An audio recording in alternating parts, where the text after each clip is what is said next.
Le territoire de Luiza étant un territoire agro-pastoral et minier, la population de cette partie de la République démocratique du Congo vit grâce aux travaux champêtres, quand bien même ces derniers sont butés à d'énormes difficultés.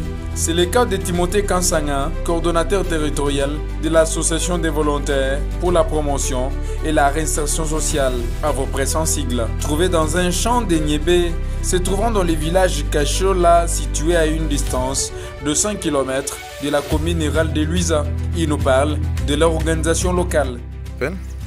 Bonjour, je m'appelle Timothée Kansanga, je suis le point focal de l'ONG Avopresse territoire de Luiza.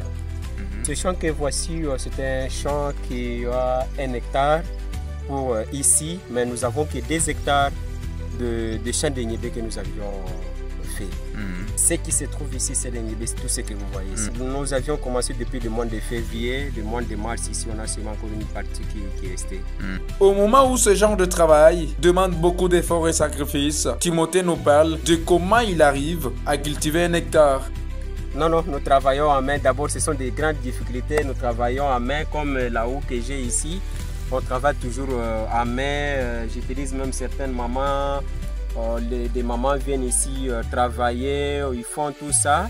Et après, maintenant, je leur donne quelque chose qu'il suffit. D'autre part, là, si même on manque ça, d'ailleurs, j'ai trouvé quand même un petit moyen que mon cordon national m'aurait aidé avec pour que on peut pérenniser les activités. Qu'est-ce qui se passe au moment de la récolte? Timothée précise. La distribution se fait de la manière suivante. En tant que chef de la structure, lorsque nous faisons comme ça, nous récoltons. Je dois d'abord informer l'hiérarchie Kananga, donc mon cordon provincial et le cordon national. Nous allons tous décider ensemble de vendre le peu qu'on a là et trouver encore certains moyens pour que l'année prochaine, nous aurons encore ce petit-là qui pourra nous aider encore à avancer avec les activités. Ce champ qui est fait avec les moyens de bord de la structure, Timothée nous parle des difficultés auxquelles ils font face. J'ai un ingénieur, j'ai toujours loué un ingénieur qui m'a toujours accompagné. Je le loue. S'il y a peut-être un petit transport, je paye pour lui et il vient. Bon, vous savez un peu le problème, ce sont des difficultés même que je suis même buté. Je loue même des ingénieurs, quand ils viennent ici, ils travaillent, ils m'aident, ils me disent ça, mais après tout ça, il va me taxer. Mais vous voyez que quand il me taxe, en tout cas, ça me coûte un peu beaucoup. De peur qu'au lieu même de lui aider, même avec ce petit transport-là, il vous taxe, ce sont les difficultés que j'ai. Exactement, c'est un champ d'une structure de la Avopresse, mais nous n'avons aucun financement. Nous travaillons qu'avec nos moyens de bord. Notre structure, ce qui s'appelle Avopresse, c'est une association volontaire pour la promotion de la réinsertion sociale.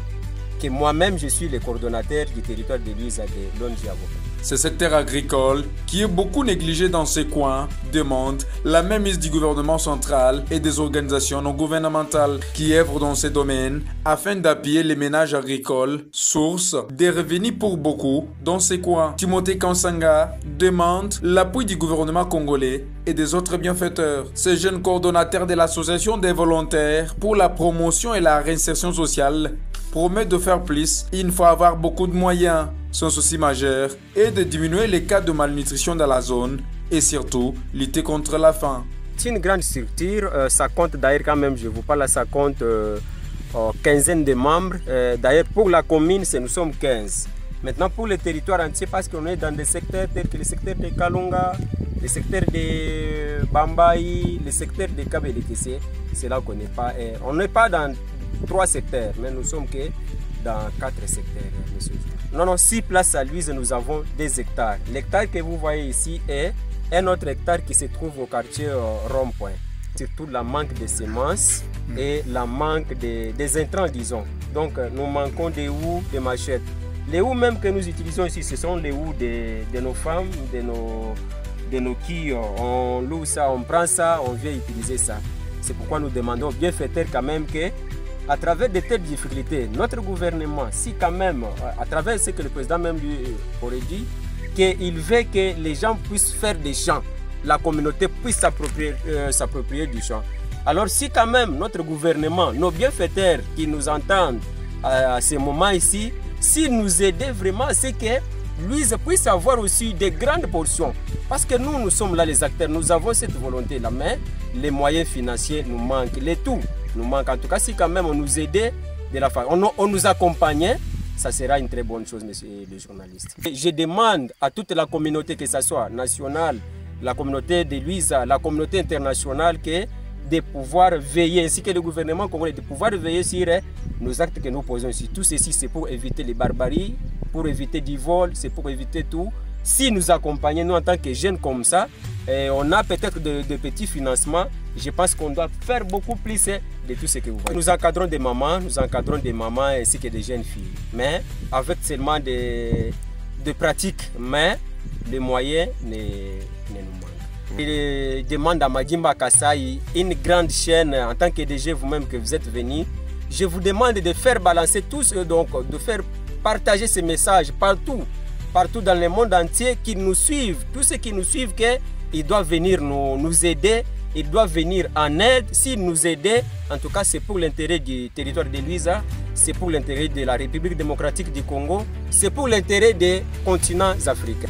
A noter que les territoires de Luiza qui ont approvisionné la ville de Kananga et d'autres territoires de la province du Kasaï central, aujourd'hui, l'on constate la baisse des rendements agricoles, ce qui crée l'insécurité alimentaire.